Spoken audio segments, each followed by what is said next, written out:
Hello everyone, welcome to this session of text book super coaching. मेरा नाम है तुलिका और मैं हूं आपकी यूजीसी नेट पेपर 1 की फैकल्टी।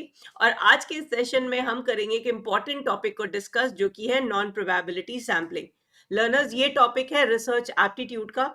जब भी हम प्रैक्टिकली रिसर्च करते हैं तो हम एक पॉपुलेशन को आइडेंटिफाई करते हैं और उस पॉपुलेशन से अपना सैंपल निकालते हैं। ये सैंपल निकालने की जो तकनीक है, the technique of drawing sample from population is known as sampling. तो इसे हम सैम्पलिंग कहते हैं। अब ब्रॉडली सैम्पलिंग को दो कैटेगरी में डिवाइड किया जाता है। एक होता है प्रोबेबिलिटी और एक होता है नॉन प्रोबेबिलिटी। प्रोबेबिलिटी में हर किसी के सैंपल का हिस्सा बनने के चांसेस इक्वल रहते हैं। वही नॉन प्रोबेबिलिटी के केस में हम कन्वीनियंस को प्रेफरेंस देते हैं। जिस तरह की सैंपल की रिक्वायरमेंट होती है उसके अनुरूप, उसके कैरेक्टरिस्टिक्स के अनुरूप हम सैंपल का चयन करते हैं। तो आज के इस सेशन में हम जानेंगे कौन कौन से हैं major types of non probability sampling in a short video. तो आज के इस सेशन के बाद आपको नॉन प्रोबेबिलिटी सैंपलिंग का एक कंप्लीट कॉन्सेप्ट समझ में आ जाएगा। So do watch the entire session. So जैसा कि आप पिक्चर में देख सकते रहे हैं, ये है आपका क्राउड और इस क्राउड में से हमें सिलेक्ट करना है अपना सैंपल। जैसे कि आप देख सकते हैं, इन्होंने अपना हाथ पिक किया, हमने कहा चलो आ जाओ, राइट। सो इनको हमने टिक कर दिया। ये जो हमारा टिक करने का प्रोसेस था वो इस वजह से था क्योंकि इन्होंने हाथ रेस किया। मुझे जो कन्वीनियंटली मिल गया उसे मैंने अपना सैंपल बना लिया। इसी थॉट से आगे बढ़ेंगे नॉन प्रोबेबिलिटी सैम्पलिंग के डिटेल्स पे। But before I move ahead learners, ये मेरी क्लासेस के टाइमिंग्स है। हमारे इस सेशन को जरूर से लाइक और शेयर कर दीजिएगा और चैनल को सब्सक्राइब करना नहीं भूलिएगा। साथ ही साथ मेरा टेलीग्राम ग्रुप ज्वाइन कर लीजिए ताकि इस तरह के और बहुत इंपॉर्टेंट सेशंस आपको मिलते रहे। सो नॉन प्रोबेबिलिटी सैम्पलिंग और इसके टाइप्स। तो सबसे पहले नॉन प्रोबेबिलिटी में आती है सब्जेक्टिविटी, यानी कि हम अपने कन्वीनियंस, अपने इच्छा अनुसार अपने सैंपल का करते हैं चयन।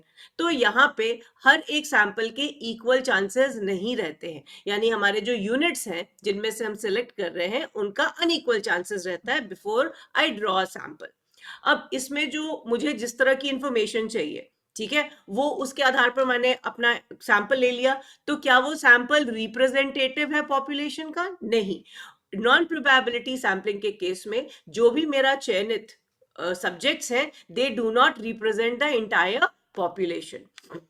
इसका एक सबसे बड़ा एडवांटेज क्या है कि ये सस्ता होता है और आसानी से जल्दी किया जा सकता है अगर हम कंपेयर करें as compare to probability sampling. So एक ये बहुत बड़ा एडवांटेज होता है जिसकी वजह से कई बार रिसर्चर्स नॉन प्रोबेबिलिटी सैम्पलिंग के तरह से ही सैम्पलिंग का चयन करते हैं।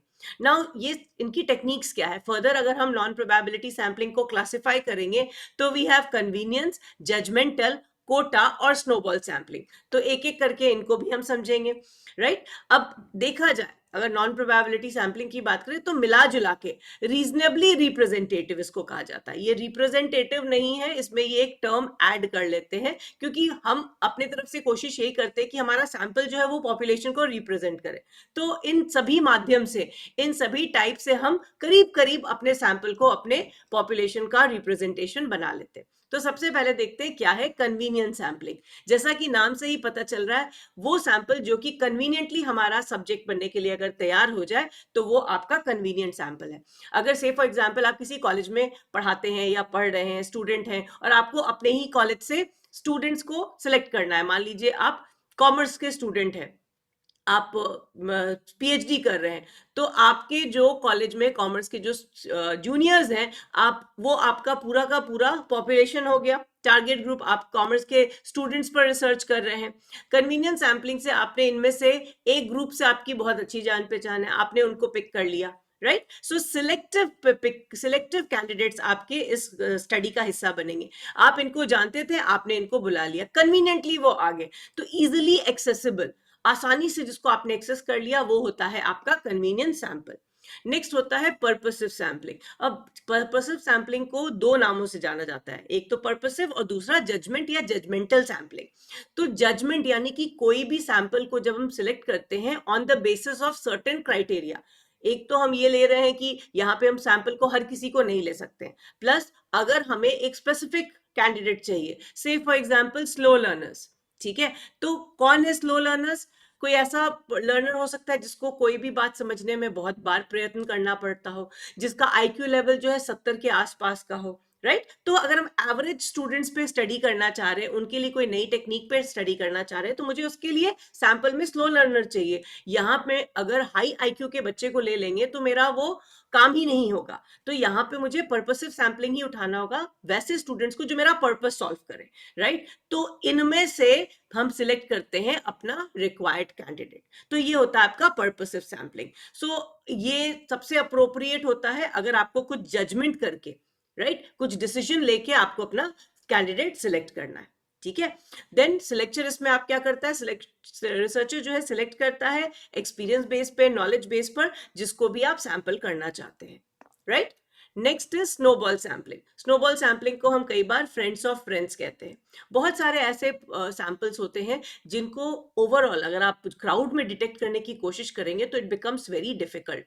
जैसे बहुत बार हम देखते हैं डोमेस्टिक केस के अब्यूज केसेस जो होते हैं, या फिर ड्रग रिहैबिलिटेशन वाले जो कैंडिडेट्स होते हैं, अगर उनका हमें उनको अपनी सैंपल में इंक्लूड करना है, अपना स्टडी में इंक्लूड करना है, तो अगर एक हमें ऐसा कोई पर्सन मिल गया तो वो अपने फ्रेंड्स ऑफ फ्रेंड्स को आइडेंटिफाई करके आपको गाइड कर देता है, राइट? सो आप शुरुआत में कुछ लोगों को आइडेंटिफाई करते हैं, वो आगे से अपने जैसे और को आइडेंटिफाई करते हैं, तो इसको कई बार हम रेफरल सैम्पलिंग भी कहते हैं। जैसे मैंने कहा, इसमें एक बहुत इंपॉर्टेंट पॉइंट है कि हम इसको हार्ड टू डिस्कवर, यानी कि ऊपर ऊपर से पता नहीं चलेगा कि आपको किस पर्टिकुलर अट्रीब्यूट को स्टडी करना है, तो ये आपको यही मदद करेंगे, ये यहाँ तक पहुंचाएंगे, ये आपको यहाँ तक पहुंचाएंगे, so on and so forth, right? So इस पॉइंट को जरूर से याद करना है। और ज्यादातर ये उस तरह की स्टडीज में यूज किया जाता है जो थोड़ी रेयर हो, थोड़ी स्पेसिफिक हो। तो स्नोबॉल सैम्पलिंग हम इन लाइंस पे करते हैं। Learners, before I proceed further, हमारी फाउंडेशन बैच की क्लासेस जा रही हैं live for paper 1 and paper 2। आपको मिलेंगी कंप्लीट लाइव क्लासेस जो कि बेस्ड होगी लेटेस्ट पैटर्न पर, साथ ही साथ PhD mentorship. Don't miss to get yourself registered for our upcoming scholarship test. So 90% तक स्कॉलरशिप आप जीत सकते हैं। Please take note of the timing and date. तो 23 फरवरी मॉर्निंग 8 AM से 11:59 PM तक हमारे लिंक्स रहेंगे ओपन। किसी समय भी आप टाइम निकालकर जरूर से अपीयर कीजिए scholarship test, which can give you your dream career of assistant professor. Next is your quota sampling. So quota जैसे नाम से ही समझ में आ रहा है, हम कुछ कैटेगरीज पे बात कर रहे हैं। कोटा सैम्पलिंग को कई बार प्रोबेबिलिटी सैम्पलिंग के स्ट्रेटिफाइड सैम्पलिंग से कंफ्यूज किया जाता है। बट कोटा में आपको एक बात का ध्यान रखना है, हम जब भी अपने सैंपल्स को सिलेक्ट करते हैं तो कोई फिक्स्ड रेशियो पे करते हैं। अगेन यहाँ पे जो हम रेशियो अप्लाई करते हैं वो सब्जेक्टिविटी पे हो जाता है, इक्वालिटी पे नहीं होता है। प्रोबेबिलिटी सैम्पलिंग हमेशा इक्वालिटी को फोकस करता है। सो कोटा सैम्पलिंग आपका एक नॉन रैंडम या नॉन प्रोबेबिलिटी मेथड है, जिसमें रिसर्चर्स जो है वो पार्टिसिपेट्स को सिलेक्ट करते हैं अपने डिफाइंड कोटास पे, ठीक है, जो मुझे अपना ग्रुप बनाना है, जो सब ग्रुप बनाना है। अब देखिए यहाँ पे बहुत सारे पॉपुलेशन में लोग हैं, अब मुझे इसमें चाहिए मेल, बट कैसे मेल, हु आर अबव 20। तो ये मेरा फिक्स्ड कंडीशन है, उसके बेस पे ही हम अपने जो कैंडिडेट्स है, जो सैंपल है, उनको सिलेक्ट करते हैं, ठीक है? सो यहाँ पे कोटा को डिवाइड किया जाता है। अगर हम इसको जेंडर के हिसाब से भी स्टडी करें एक एग्जाम्पल से, सो मेल, फीमेल एंड ट्रांसजेंडर। अब इसमें मुझे एक स्पेसिफिक रेशियो से रिप्रेजेंटेशन चाहिए, सो अकॉर्डिंगली हम सिलेक्ट करते हैं in case of quota sampling, right? So stratified sampling से इसकी सिमिलैरिटी है, ये पॉइंट आपने याद रखना है। और इसका एक डिसएडवांटेज है कि जो लोग कम एक्सेसिबल होते हैं, ठीक है, हो सकता है कुछ ऐसा पॉपुलेशन हो जो कम एक्सेसिबल हो, वो छूट जाता है और कई बार वो पार्टिसिपेट नहीं करना चाहते हैं। तो कोटा में चूंकि रेशियो का वो हो जाता है, कंडीशन हो जाता है, और आपकी खुद की इन्वॉल्वमेंट होती है, सब्जेक्टिविटी होती है, तो इस वजह से हर कोई इक्वल रिप्रेजेंटेशन नहीं हो पाता है। ज्यादातर हम कोटा सैम्पलिंग डाइवर्स रिप्रेजेंटेशन के लिए करते हैं, मतलब हर तरह के लोग हैं यहाँ पे जो कि मेल अबव 20। आप देख सकते हैं ओल्ड एज भी है, यंगस्टर भी है, मिडिल एज ग्रुप भी है। तो जब हम अलग अलग तरह का रिप्रेजेंटेशन इस कैटेगरी के लिए चाहते हैं तो हम यूज करते हैं कोटा सैम्पलिंग, राइट? लर्नर्स, आप अपनी यूजीसी नेट के प्रिपरेशन को और बेहतर कर सकते हैं हमारे कॉम्प्रिहेंसिव बुक्स के साथ। ये पेपर 1 की किताबें हिंदी और इंग्लिश दोनों में उपलब्ध हैं। इस बुक को मैंने रिव्यू किया है और आप परचेज करते समय मेरा कूपन कोड लगाकर एक्स्ट्रा डिस्काउंट ले सकते हैं। So learners, don't forget to get yourselves enrolled in scholarship test. इसके लिए आपको रजिस्टर करना है पहले, सो दैट आप उस दिन 23rd को अपना एग्जाम दे सकेंगे. आई होप आज का सेशन आपको इन्फॉर्मेटिव और इंटरेस्टिंग लगा हो. Don't forget to like, share and subscribe, और मेरा टेलीग्राम ग्रुप जरूर से ज्वाइन कर लीजिएगा. I will see you in the next class. Bye bye.